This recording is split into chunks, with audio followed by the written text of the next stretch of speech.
Suddenly, life has new meaning to me. There's a beauty up above, and things we never take notice of. We wake up, and suddenly, we gotta make a YouTube video.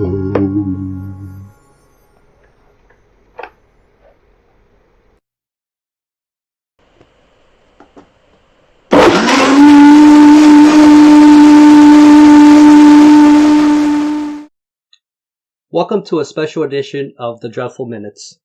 So this will be a Valentine's Day version of what I normally do. This video is dedicated to my sweetheart, Van Sue. Love you, babe. I said I was going to do this video for a good long time now, and here we are, finally. So we've been together for, almost 2 decades now. And I'm going to take this opportunity to talk about bands and music I don't normally show or talk about. And a lot of these kind of lean towards the symphonic, progressive, gothic metal stuff, especially the stuff from the early 2000s. And just give you a little context of where those bands have been and maybe a little bit where they are now. My tastes have changed since then. But as many of you have partners, they're not always, let's just say, into your taste of music. And that's normal. Now, I'm going to guess that this mostly involves most of you guys who have girlfriends or wives who, are listening to Britney Spears or something else, and they don't really attach to what you're listening to. So, but there is some music you can enjoy together. Even so, when you're not listening to Proclamation, Profanatica, there's some other stuff that you can put on and you and your lady can enjoy. Now, it can be the other way around. It could be just as easily where, she's into all kinds of crazy, nasty shit, but he's not into it. He just wants to put on Robert Goulet or something. Or Barry Manilow. But does Google Analytics lie? I don't know. Just speak in where the pie graph is. So, to give you a little bit of context, I'm going to show some albums and songs based on what her tastes are like. Back in the day, I would put on this stuff, and over time, she's kind of adapted to some of the stuff that I listen to, but she still listens very much to very accessible commercial music. And I feel like some of these bands still have some of those elements that can appeal to people like that. Though, to give you a little bit of context, which I feel is very important, I'm doing this video because, and I'm not trying to be a downer, just to give you an idea of what the situation is. So, she is bedridden, so she has a condition that's almost like multiple sclerosis. So she is completely almost a vegetable.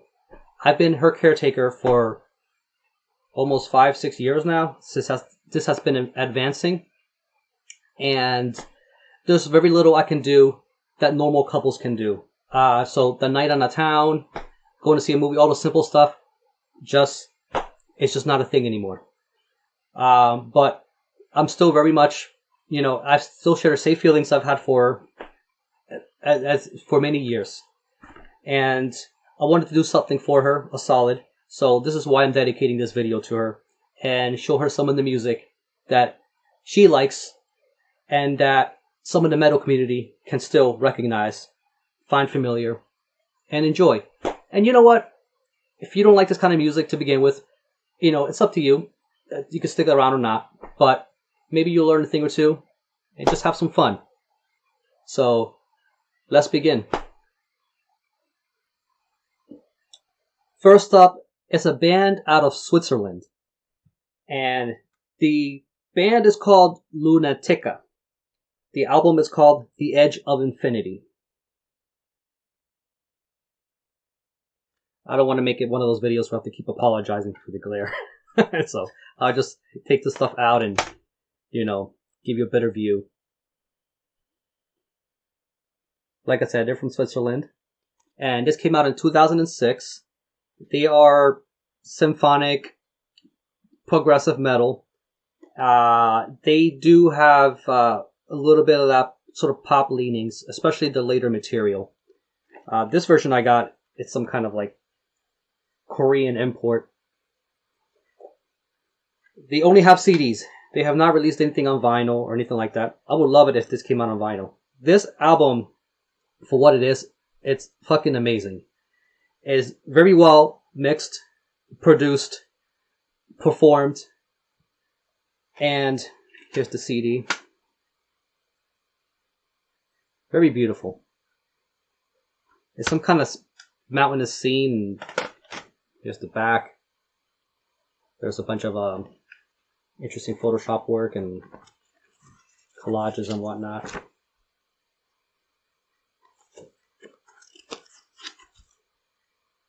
Last label, the last label they were on was on Napalm back in 2009. They haven't released anything since 2009, and I'm not sure why. They should make a comeback. The woman that sings on this is amazing. She has a very unique voice.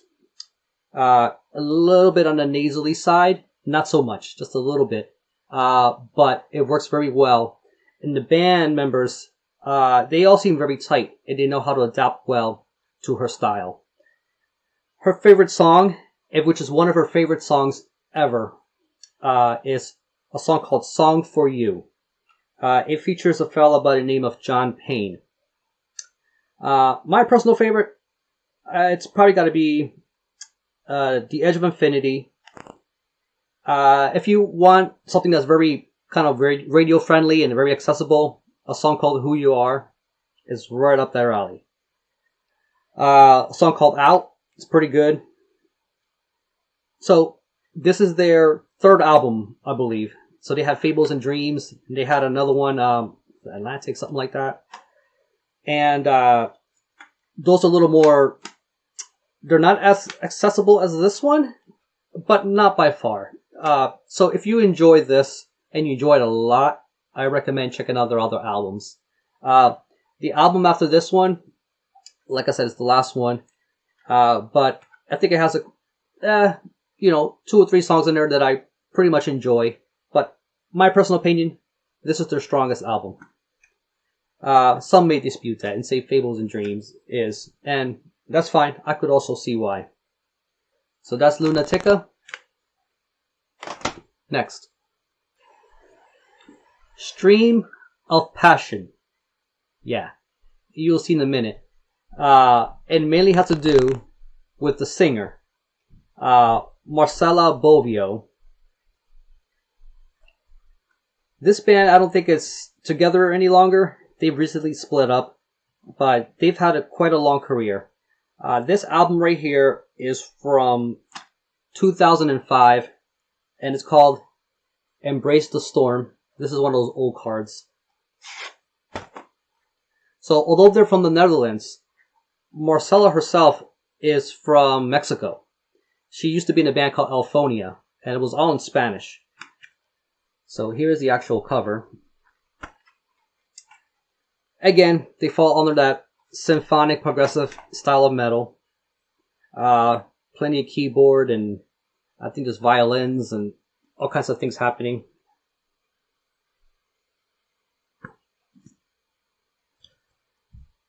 The vocal style, her style is very kind of tidal wavy, very meandering, but it's very heartful.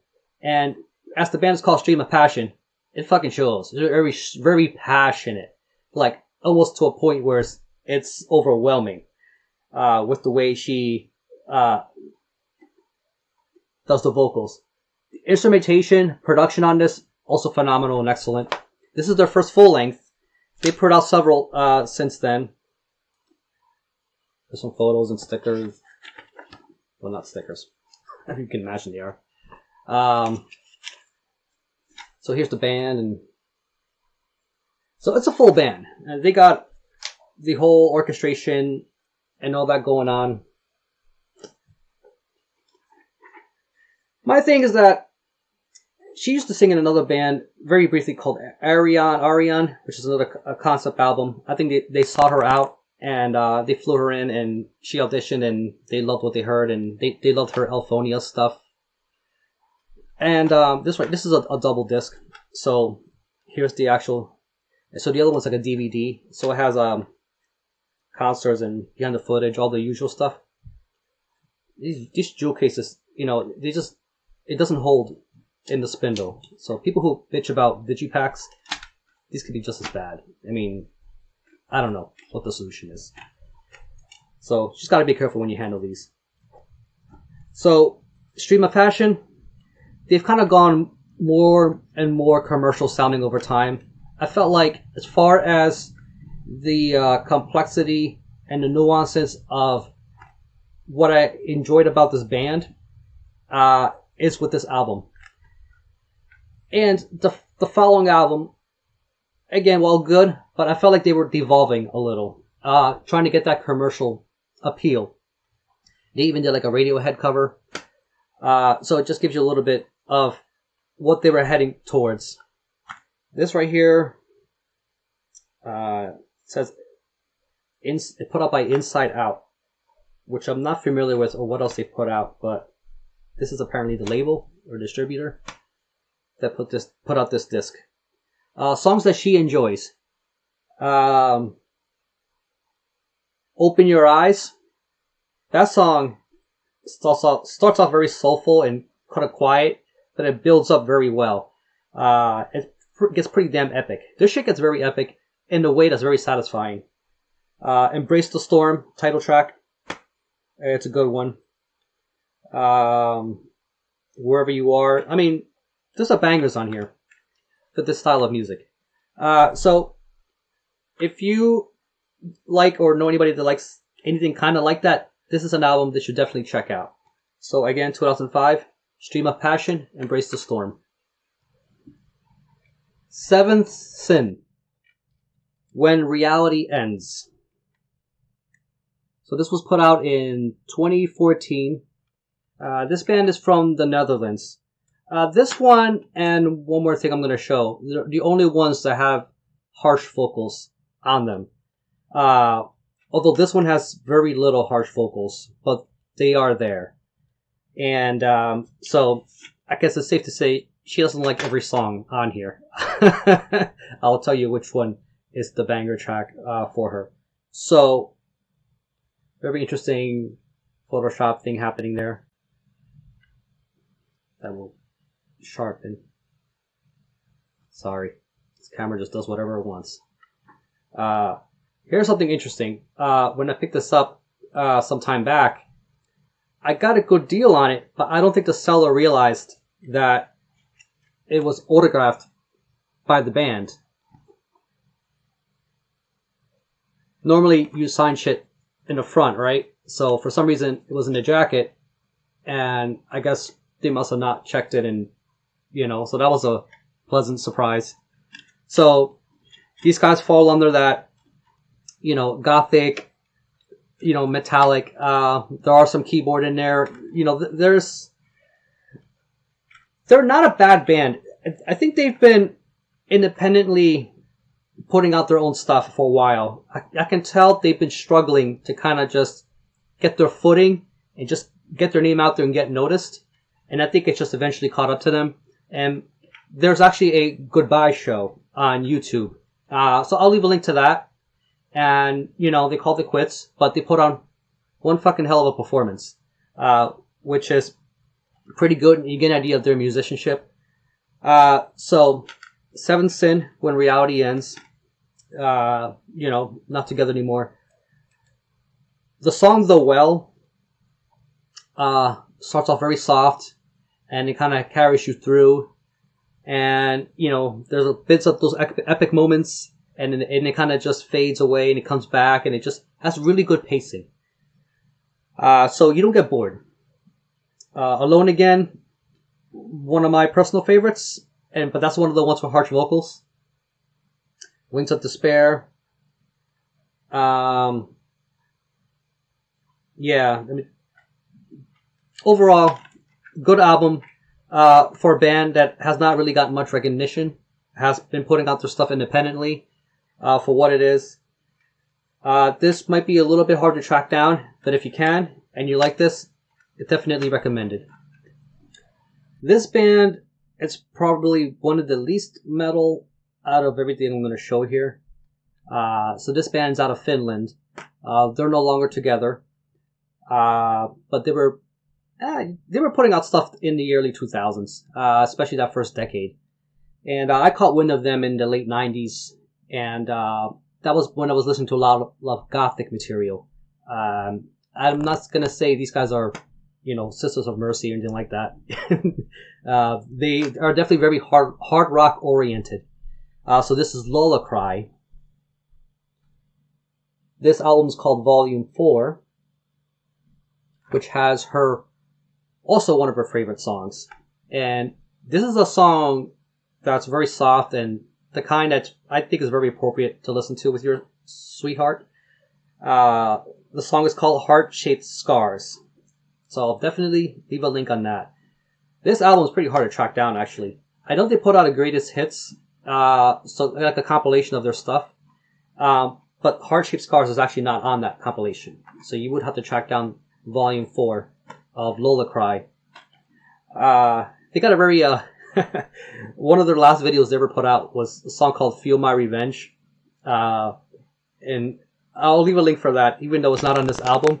But I found it very thoroughly entertaining. It's a revenge song. Which is it fitting for Valentine's Day? Probably not. Fuck it. Alright, so they have kept pretty consistent singer over time throughout the career of this. I'm not sure about the first album.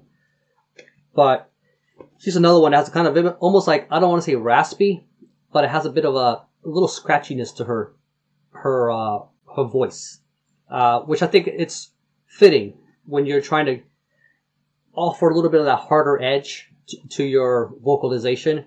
The music is very by the numbers hard rock.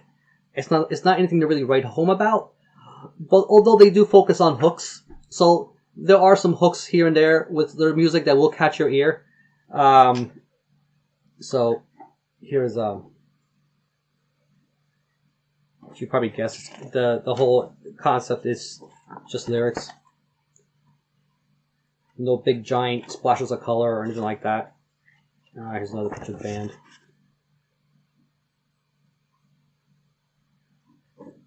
I'm not sure if they were trying to aim for a very commercial market, but they didn't quite get to that level. But I'm looking at this from an American perspective. I'm not sure what they charted in Finland. But they have been on my radar through the years after they put out stuff. And I found the music quite enjoyable for what it is. If you just want something that's more kind of standard fare rock, but that's not too mainstream, it tries a little bit outside of that perimeter. Definitely. Love, Lust, Desire. That's one I enjoy a lot.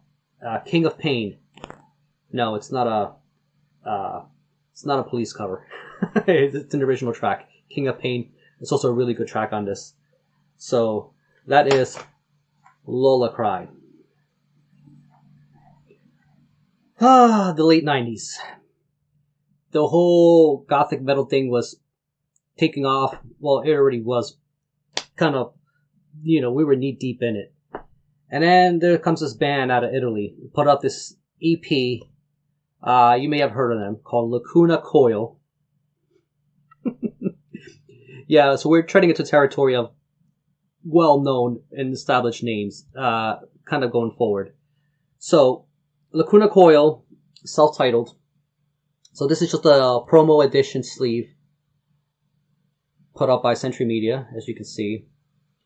And this is, if you're not familiar with Lacuna Coil for some reason, again, out of Italy, it's a dual vocal approach. So Andrea Ferraro does the male side, and Cristina Scavia does the female side.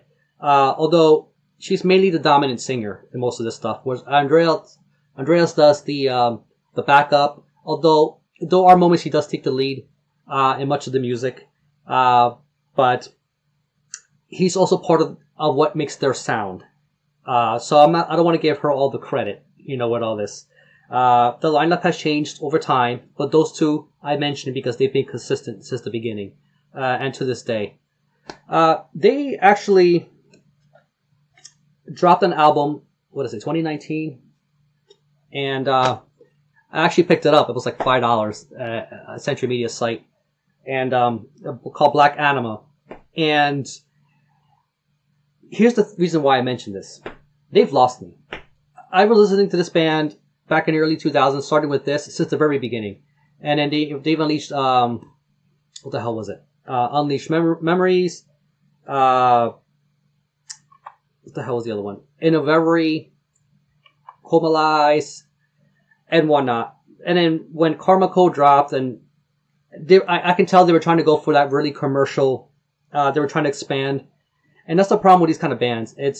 They want to get more wider mass appeal. Now you might be thinking, well, that's not a problem. They want to get more fans and whatnot. And yes, but there's a casualty to that because there's people like me where I enjoyed the more simpler, kind of stripped down version of the sound that they had at the time. And these songs are very accessible and kind of charming in their own way. She happens to like This Is My Dream, which, again, it's pretty basic compared to the kind of stuff they're putting out now. But this is not a band I followed up on through the years. I heard of a sample from Black Anima, I think when they dropped that video the first time. And I was like, okay, they're back on the heavy.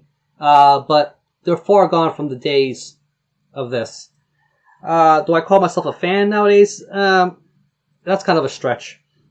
But whatever I want to listen to, Lacuna Coil, I always go back to this. This, maybe it's nostalgia. Maybe it's back when I was still in art school and, exploring other genres of metal and whatnot. And, it's a reminder of a simpler period.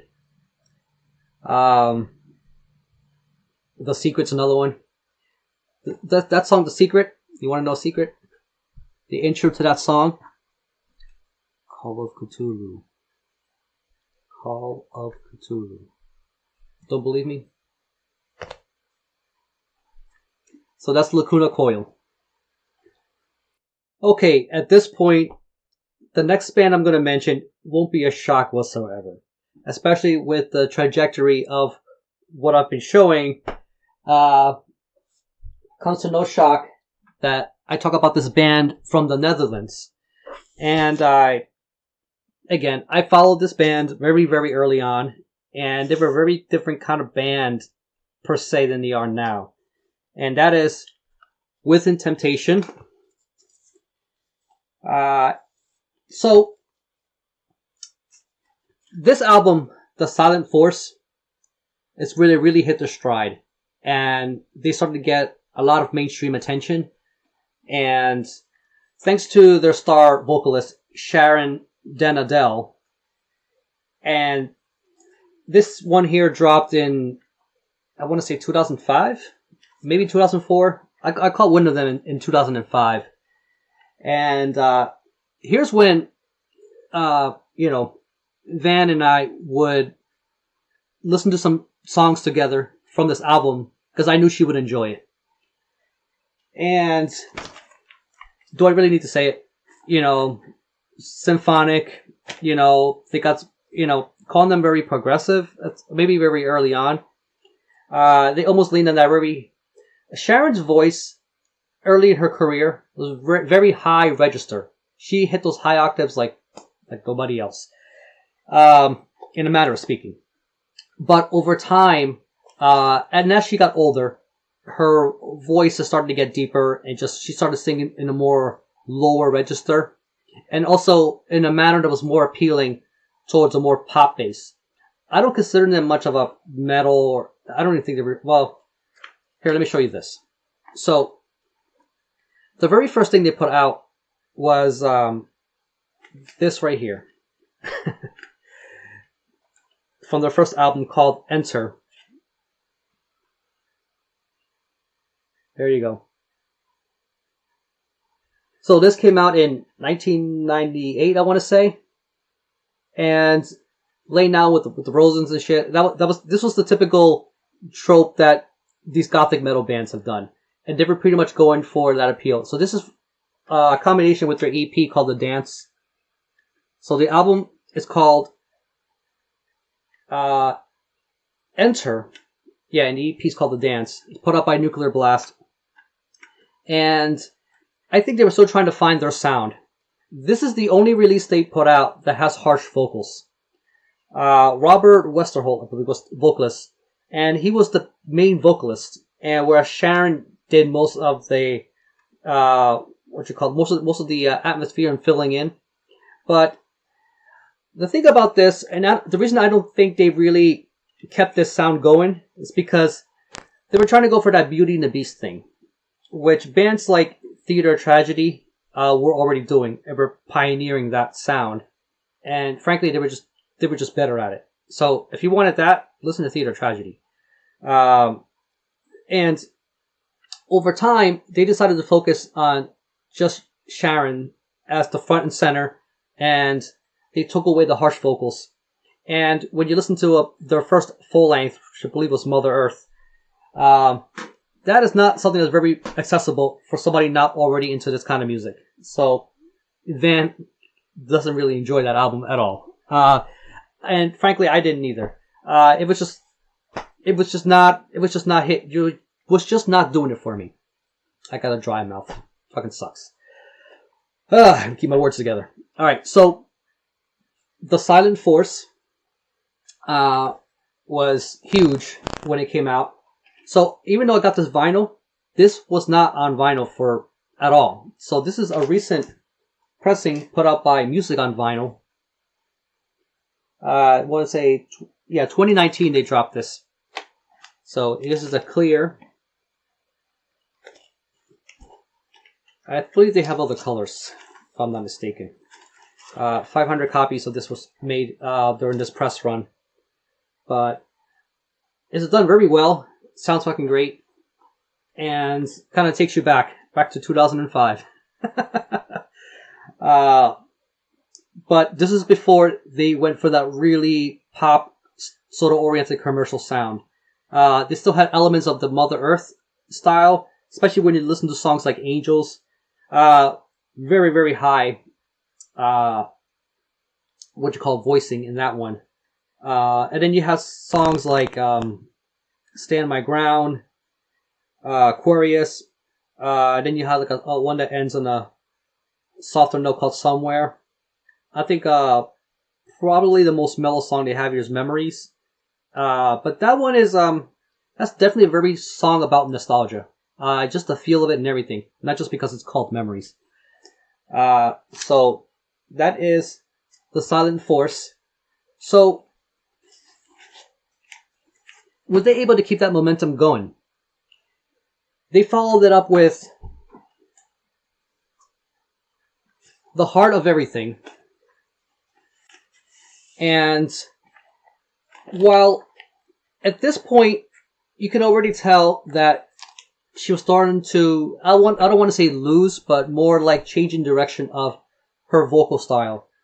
By then, I believe she was already getting together with I think he's the head of the band, so that would be Robert Westerholt. They're married today. They became a couple. Now, what's interesting is that one reason for the change of sound is because Robert has a brother in the band who was the keyboardist called, I believe it's Martin Westerholt. And when the band started out, by the time that Enter album came out, right here, he caught Pfeiffer's disease. So they had to find a replacement keyboardist. So he was out of commission for like 4 years. But by then, what do? Martin's like, well, okay, I guess it's kind of like that thing where Demon Az left the band for a while and about how to take over, and Now he's back, but it wasn't that smooth for this band. It's weird comparing them to Immortal, but whatever. So they had a replacement keyboardist, so Martin decided to just form his own band, and they became Delane. I don't have any Delane albums to show, and I was never really into them to begin with. So just a little tidbit. So by the time The Heart of Everything came out, they had much more radio play and mass market appeal. Again, put up by Music on Vinyl. This was not on vinyl when this came out, so I think this is another 2019 pressing. So Music on Vinyl decided to finally put their stuff on wax, and here it is. She enjoys it. She loves this album very much. The songs that she enjoys are, what is it?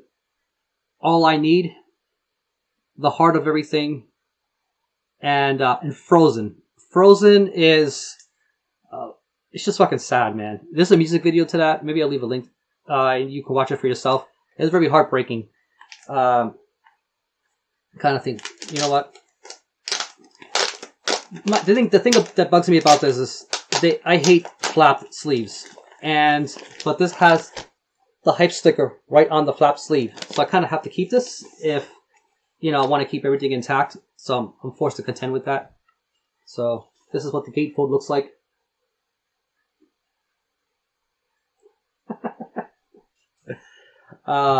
Since then, they've had no other singers, though they've had guest singers, come in over time.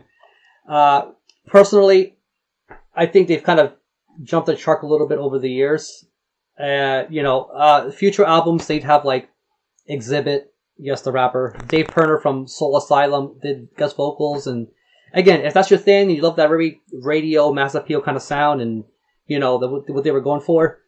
I think over time they started adding more electronics to their sound, and it's just it was not doing it for me. So they kind of lost me. Even today, again, I consider them a pop band.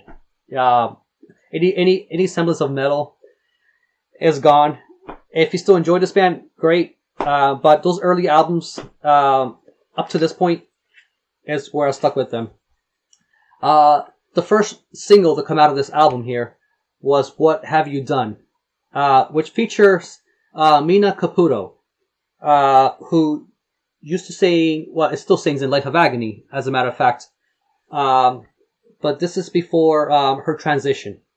So if you were to watch the video, you would see a very male person, which is, she's not anymore. I'll just leave it at that. So this is The Heart of Everything. The other one was The Silent Force, and that's Within Temptation, out of the Netherlands. Oops, I forgot to show you the actual vinyl. So this is they call it a golden black marbled vinyl. It's a double LP.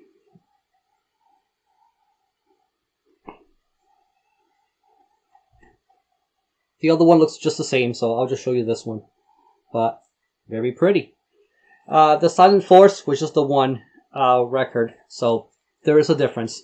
So I thought I'd just show you what the wax is like on this one. So forgot to mention that before. Sorry about that.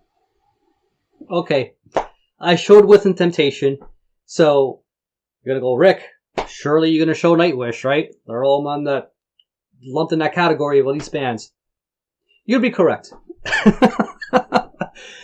She does enjoy some Nightwish, but I wouldn't say she's a fan of the band. She just enjoys certain select tracks, and I can totally understand why. Also, there were different eras of the band, mainly consistent of the vocalists. So let's start with this one.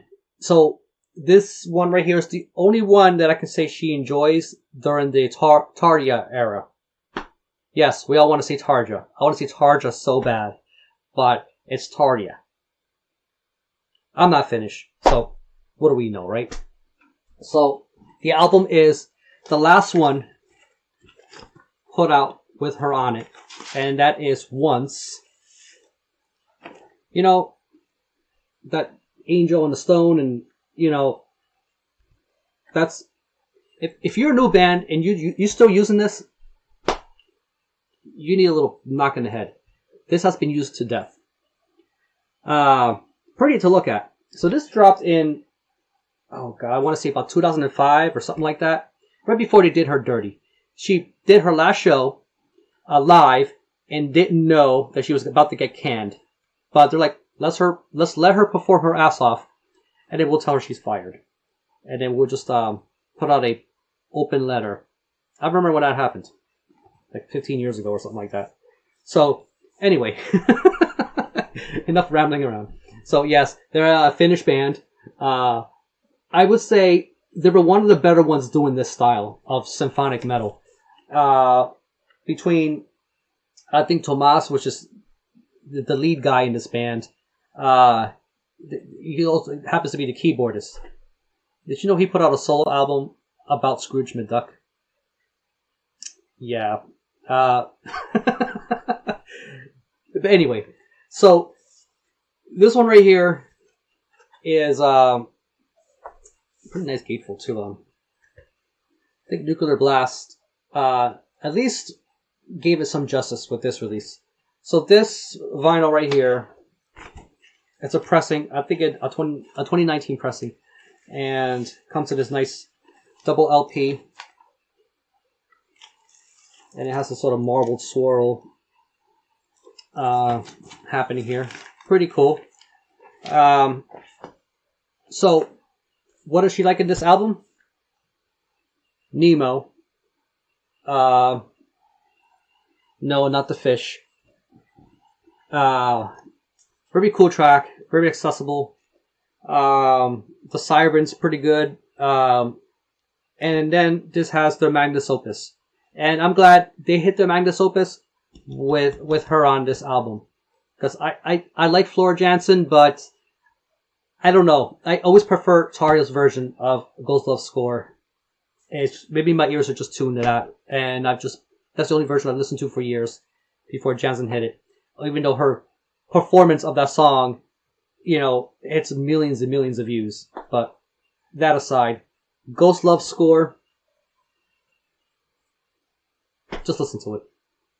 Very well performed. Not a dull moment in there.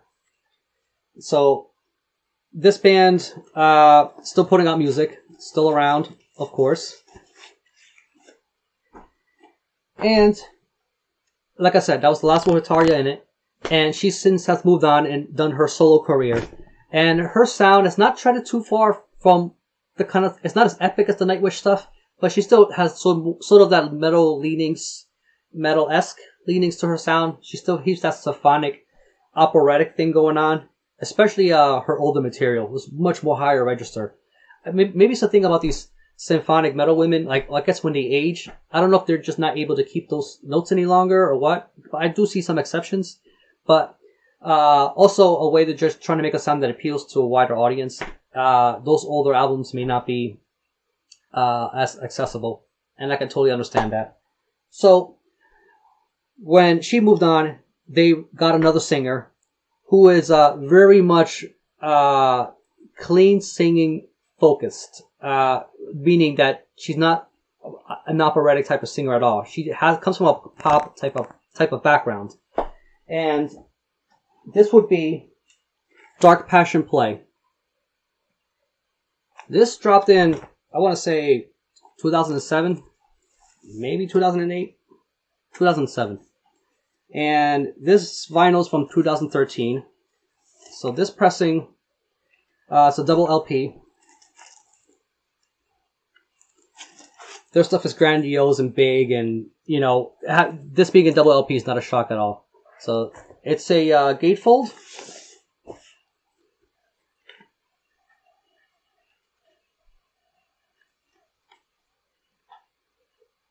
And this will be the first album with Annette Olsen. And there she is right there. Very cool. We got there's the drummer, guitar player. There's Tomas and Marco. Marco's my favorite. Always been in this band. Just a fucking awesome guy. And he also acts as the male vocals, or backing vocals, on a lot of their material. He's also done songs that's exclusively him.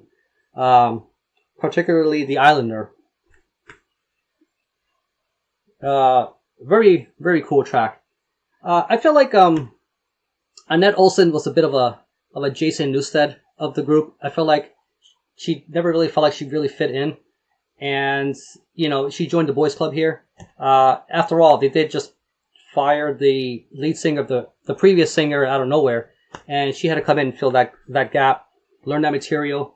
And she had to be able to sing the older songs while also trying to appeal to a more commercial crowd. The vocalization is very different from the previous era. They even put out, a collection, live DVD called End of an Era before this dropped. But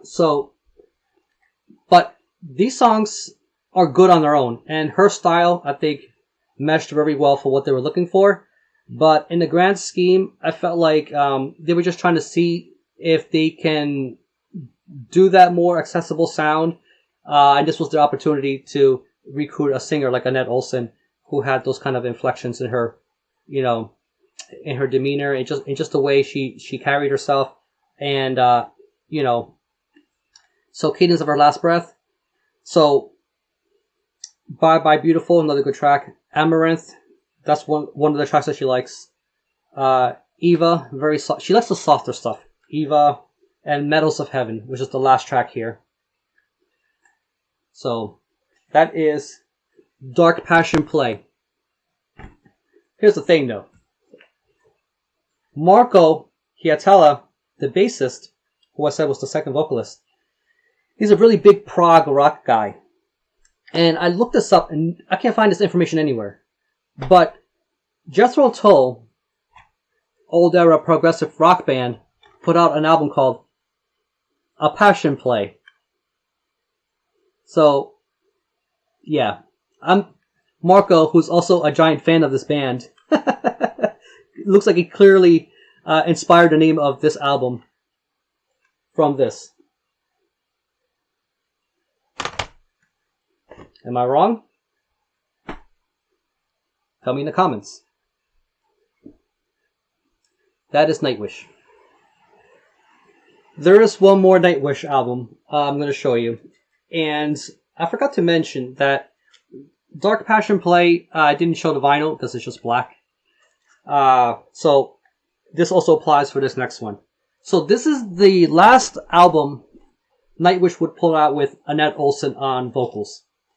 And the reasons, depending on the source that you read, are very here and there as far as what happened. It became one of those he said, she said, and whatever.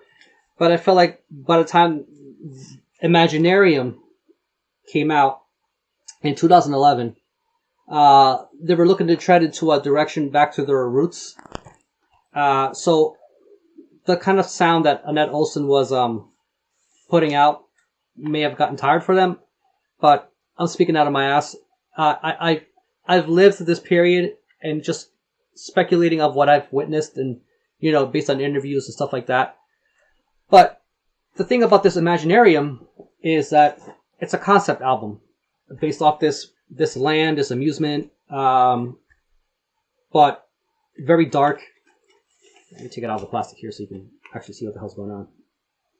So that's Imaginaerum. So this is some epic ass shit, and they even did a movie. They did like a mini movie out of this. I should probably leave a link. You can watch it for free on YouTube, and very nice gatefold. This shit, look at that. Wow.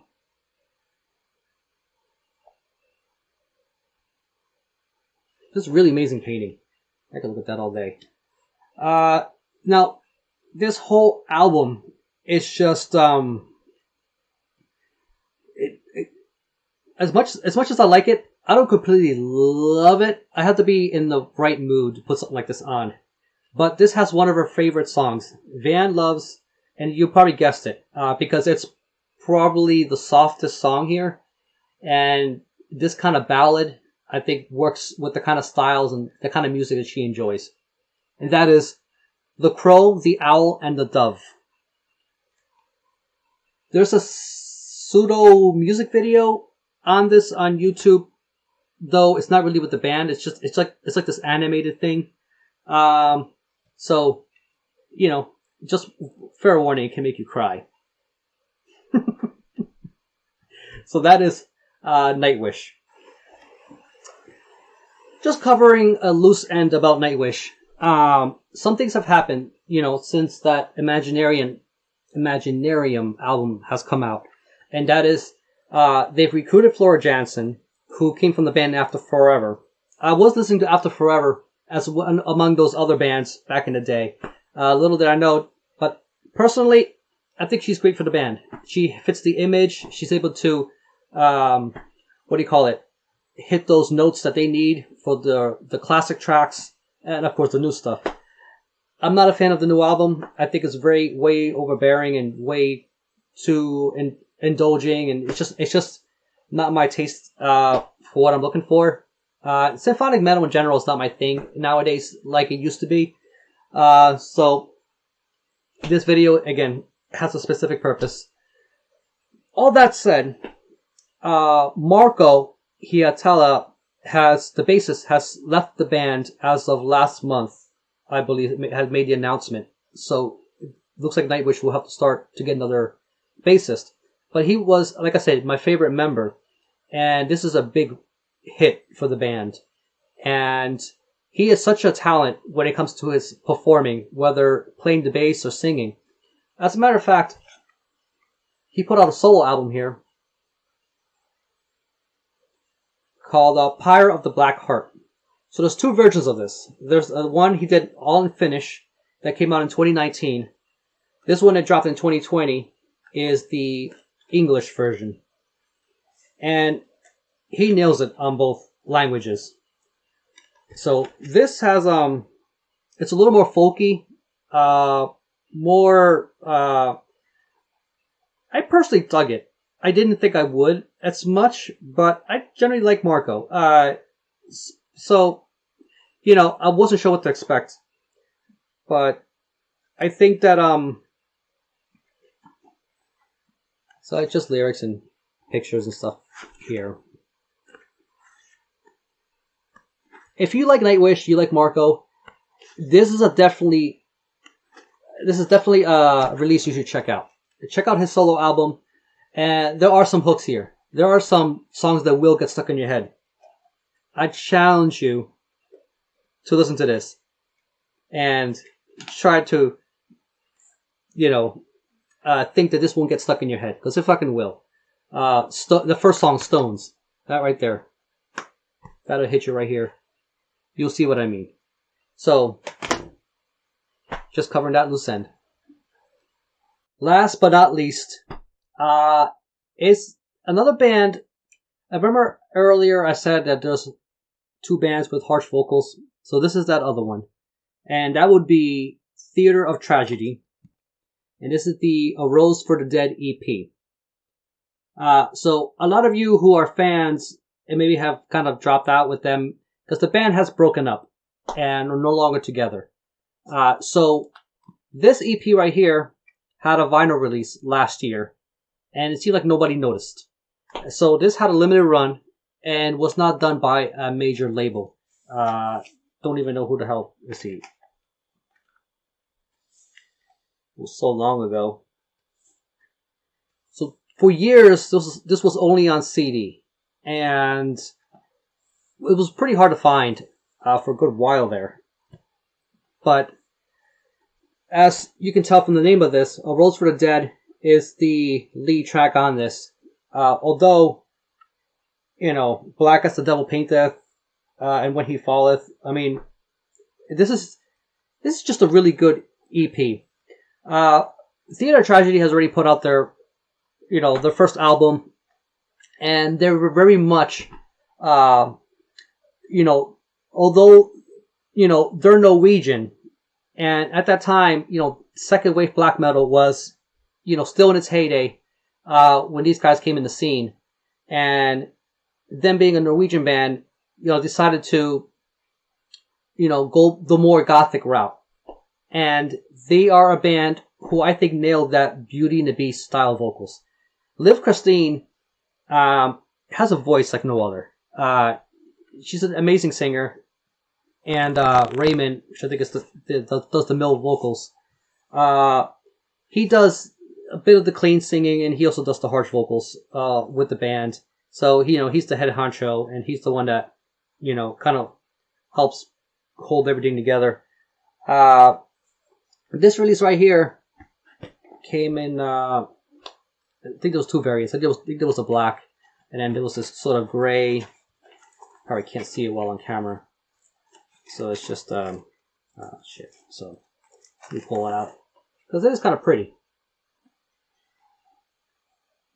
Nice swirl, sort of gray black, which is fitting for the aesthetic. I almost wish though they had a little tinge of red, just droplets of it. It's called a Rose for the Dead, right?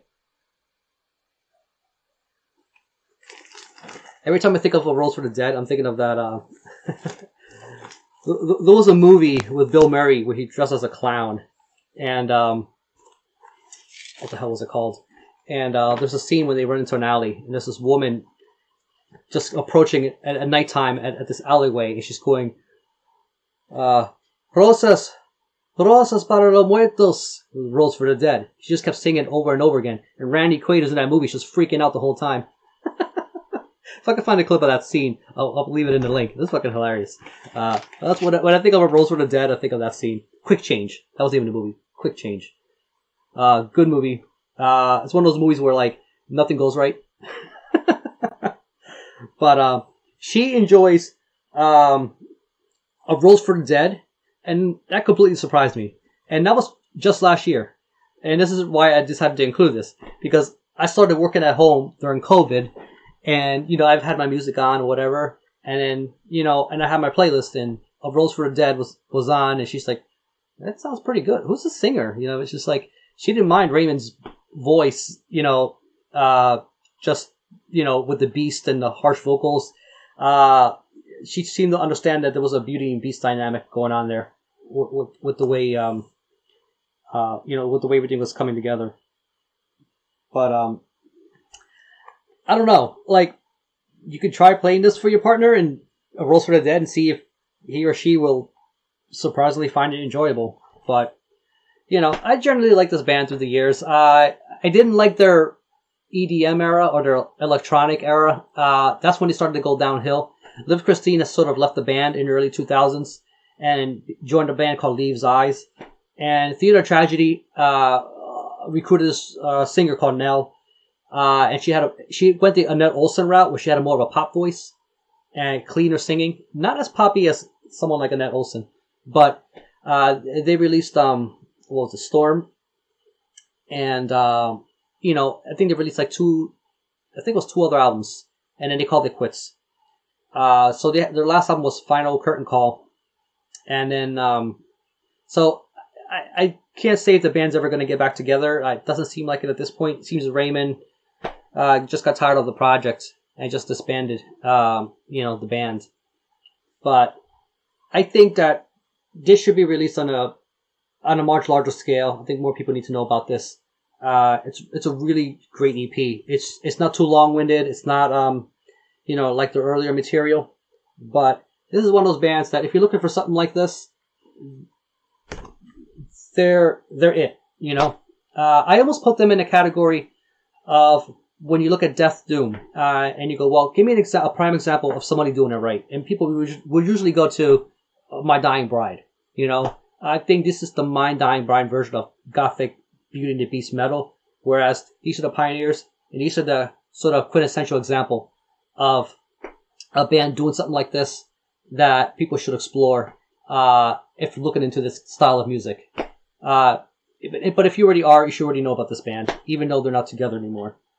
So that's Theater of Tragedy. So those were the albums I was going to show for this video. Van, I hope you liked what I had to say about those songs. And though I did a little more, I'm long-winded Rick. What do you expect? Anywho, for you watching Happy Valentine's Day. Even though I'm not a big Valentine's Day guy myself, and never really was, but what the hell, right? I figured I'd just do something like this.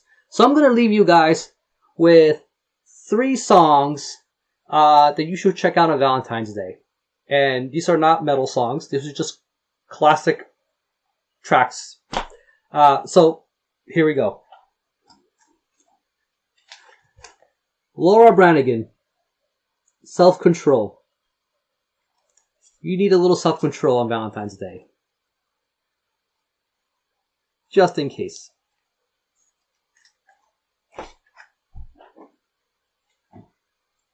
Jay Giel's band. Love Stinks. Just a reminder. Love Stinks. You've seen The Wettest Singer. You've heard the song. Last song. Robert Palmer. And the song on this,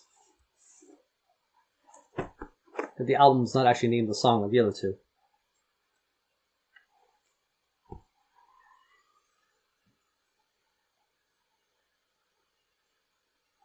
Focus, damn it. I didn't mean to turn you on. Okay, so the singers on all 3 records here have one thing in common. See if you can figure it out. I would love to know if you can guess it. Leave a comment. So I'll leave you at that. This was the Valentine's Day video. Keep it dreadful. And babe, I love you.